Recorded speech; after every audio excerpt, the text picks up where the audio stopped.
Você está sintonizado no programa Agenda Econômica, que hoje está examinando o problema do déficit habitacional no Brasil. O nosso convidado é o Dr. Teotônio Costa Rezende, diretor de habitação da Caixa Econômica Federal. Participa do programa o jornalista Ronaldo Martins. Dr. Teotônio, nós sabemos que há uma diferença muito grande de regiões para regiões no Brasil sobre como se comporta esse déficit, né?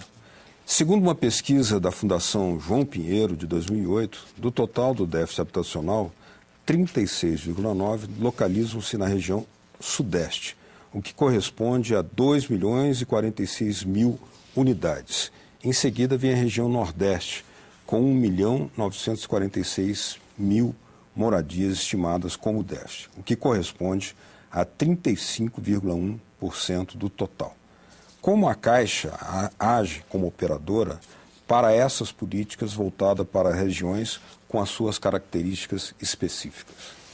Bom, no caso do programa Minha Casa Minha Vida, nós temos duas separações importantes. Primeiro, de que os valores dos imóveis, ele é definido exatamente de acordo com as regiões. Ou seja, a nossa área de engenharia, em conjunto com o governo, nós avaliamos a região por região e definimos qual o teto de valor para aquele município. Isso nós estamos falando aqui daquela faixa mais baixa, que é a faixa 1, ou seja, aquela que é quase que integralmente subsidiada pelo governo. Então, o primeiro ponto, nós definimos o valor ideal desses imóveis por região e, em seguida, o outro ponto importante é que os recursos, eles são disponibilizados pelo Ministério da Cidade exatamente de acordo com o déficit. Então, ou seja, na hora de distribuir a quantidade de unidades, ele é levado em consideração, ou seja, daqueles 2 milhões de unidades que a presidente Dilma definiu para o Minha Casa Minha Vida 2, dos quais 60% é para essa faixa 1, então pegou-se esse 1.200.000, que agora já teve um aumento, é 1.600.000 agora, o presidente aumentou os 2 milhões para 2.400.000, então, e para essa faixa 1 são 1.600.000. Então, primeiro, a própria distribuição das unidades já leva em consideração a proporção do déficit de cada estado. Então, se você atende exatamente por conta, levando em consideração isso. Então, o valor adequado à região e também o número de unidades de acordo com o déficit. Tá? Então, isso é um ponto importante. Agora, o obstáculo maior que nós temos em atender o déficit, não é algo intransponível, mas que é sempre difícil de se levar em consideração, é que nos grandes centros, onde a situação é mais grave, é onde você tem mais dificuldade em relação à infraestrutura e valor adequado. Então, ou seja, se você pegar, por exemplo, no estado de São Paulo, o programa tem um desempenho muito bom, mas na capital e na região metropolitana, ainda ele está muito aquém do desejado. Então, para ir, qual o modificador? Primeiro, você achar terreno com infraestrutura adequada e com preço que se comporta dentro de um programa social. Mas, para isso, o que se tem feito? É buscado parcerias, ou seja, não ficar apenas no escopo do programa em si. No caso de São Paulo, que é um exemplo bastante interessante, é que o teto do programa para a região metropolitana de São Paulo é R$ 76.000. E num acordo que foi feito com o governo de São Paulo, ele está aportando mais R$ 20.000 por unidade. Então, isso tem, só com essa mudança aí, num espaço curto de tempo, nós recepcionamos mais de 60.000 propostas de unidades para construir na região metropolitana e na capital. É um número pequeno ainda, mas considerando que tínhamos pouquíssimo, só de início já temos esse acréscimo de unidades, exatamente por conta dessa parceria. Esse dado que o senhor dá mostra que há uma diversidade de características nesse déficit, né? As grandes regiões metropolitanas têm esse problema. Por outro lado, no Nordeste, a gente tem uma carência na zona rural de imóveis. Há diferenças na proposta de financiamento para essas grandes zonas urbanas, para as zonas rurais?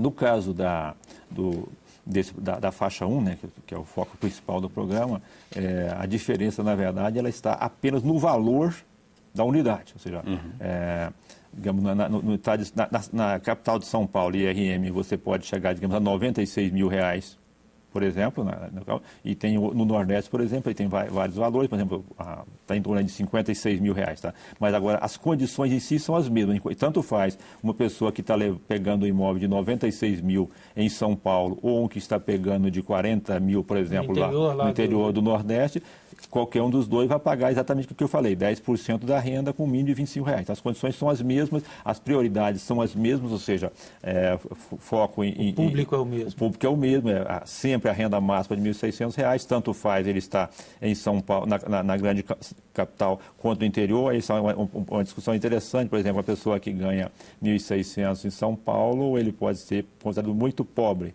Talvez uma pessoa que ganhe R$1.600 lá no interior do Nordeste, ele seja classe média. Tá? Mas ainda não chegamos nesse ponto de diversificar por regiões. Essa é uma discussão interessante, mas o fato interessante é que, em que pese o teto ser R$1.600, no Nordeste, principalmente, predomina a maioria absoluta famílias que não ganham nem um salário mínimo. Você não tem essa, do ponto de vista concreto, você não tem distorção, porque as famílias que têm pegado o imóvel da faixa 1 no Nordeste, normalmente está situada ali abaixo do salário mínimo. Tá?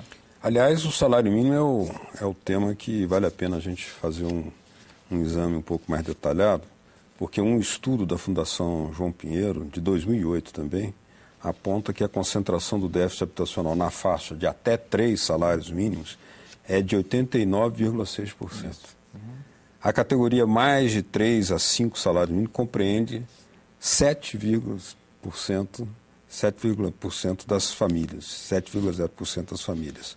E mais de 10, de 5 a 10 salários mínimos, 2,8%.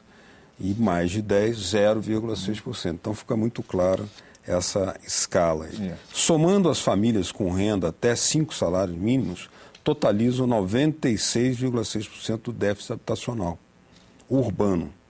Qual o percentual de construção de imóveis para atender esse público e qual o preço médio de um imóvel para esse tipo de público? Esse segmento que ganha até 3 salários mínimos, que nós chamamos que é o público dos R$1.600, né? Então, é aquilo que a gente ia falando, ou seja, o valor do imóvel diversificado por região, ele está aí entre 50 e 96 mil reais, né? Sempre focado naquela questão dos 10%. Esse mesmo, essa mesma faixa. Isso. Agora, um aspecto importante, do total que nós contratamos do Minha Casa Minha Vida, hoje que são esses 2 milhões, tá? Em torno de 850 mil unidades foram para essas famílias, até esse momento, foi para as famílias que ganham até R$1.600. Mas um dado importante que nós acompanhamos de perto é o seguinte, parte dessas famílias que ganham até R$1.600, tá? Principalmente em cidades de médio porte, que é aquilo que eu disse para vocês, que pode ser chamada de classe média, ela tem não se restringido só a a Minha Casa Minha Vida faixa 1. Ela tem também ido tomar o financiamento. Tá? No mercado. No mercado, pegando o que nós chamamos da faixa 2, que é a parte do programa que está destinada a famílias que ganham até R$3.275. Então, se você somar essas famílias que ganham até R$1.600, que estão tomando esse financiamento, mais a da faixa 1, a participação do segmento de R$1.600 no programa como um todo, ela supera 55%. Mas nós temos uma faixa abaixo dessa. Há pessoas que declaram não ter renda e que não tem moradia, um contingente grande. Isso. Há uma política para esse público? E esse público, quando eu estou dizendo, na verdade a faixa 1 é de zero, literalmente então, zero até 1.600. E nesse caso, tá? como se dá essa relação da Caixa com esse público que não tem renda nenhuma? E esse público é aquele que está pagando os R$25 por mês, mas quando... R$25 por mês. Tá? Que, normalmente você tem um segmento muito grande, tipo catadores de papel, reciclado, moradores de rua, tá? Então, esse é um outro desafio. Que é um contingente estimado em 10%. Isso. Então, esse público ele tem uma participação muito grande no programa e ele traz um desafio novo, tá? Porque, além da habitação, você tem que fazer todo um trabalho de orientar essas pessoas a viver em sociedade. Então, é muito comum você pegar grandes famílias que estão na rua, tá? E de repente você coloca ele, digamos, nos grandes centros, que você não tem grande disponibilidade de terreno, você tem que acabar optando por verticalização. Então, tem sido muito comum, a gente vê hoje nas obras do PAC aberturas de avenidas, em cima de vilas e favelas, como se recolhe aquela população e constrói-se prédios ali na marginal da avenida. Seria esse público. E você tem que... Essas pessoas, ele não tem nenhuma noção. São coisas elementares. Ele não sabe, por exemplo, usar um elevador, não tem o hábito de viver num apartamento, então você tem todo um trabalho social aí que a gente faz aí ao longo de 6 meses que antecede a entrega da unidade, tentando orientar essas famílias, tanto a melhor forma dela utilizar a moradia, até mesmo como conviver em sociedade. Seja, como é que é feito esse trabalho? Quem que faz? O trabalho social, ele é feito com técnicos sociais da própria Caixa, técnicos sociais do município, tá? E mesmo até ONGs que participam. É um trabalho que a gente sempre faz cuidar de começar bem antes, porque no caso do programa da faixa 1, os municípios eles têm que nos entregar a lista das famílias quando a construção está com no máximo 50% executada. Então você tem um prazo aí de pegar aquela lista, identificar quais são as famílias e já começar a trabalhar com essas famílias e orientá-las da melhor forma dela utilizar o bem que ela vai receber. E mesmo com essa participação tão pequena, ele recebe o título de propriedade? Como é que se dá isso? Ao final, veja só, quando ele assina o contrato, ele assina igualzinho se você fosse financiar uma pessoa no mercado, ou seja, ele assina uma operação de alienação fiduciária em que a propriedade do bem, ele tem o uso do imóvel e a propriedade plena quando ele paga a última prestação. Não tem nenhuma diferença de uma pessoa, se você for financiar um imóvel, digamos, de 5 milhões de reais, o instrumento que ambos vai receber é o mesmo, só com uma pequena diferença. Enquanto que num financiamento normal, você pode acabar de assinar o contrato aqui e sair ele na rua e vender o imóvel e passar para outro. Transferir o contrato? E pode transferir, tá? Nesse caso da faixa 1, ele não pode vender, ele não pode alugar e nem pode quitar antecipadamente a dívida dele. Ou seja, ele tem que ficar os 10 anos com o financiamento, pagando prestação por prestação, tá? Porque isso pode parecer ilógico, mas tem uma lógica, tá? Isso ficou muito claro para nós no primeiro empreendimento que nós entregamos, que foi lá em Feira de Santana.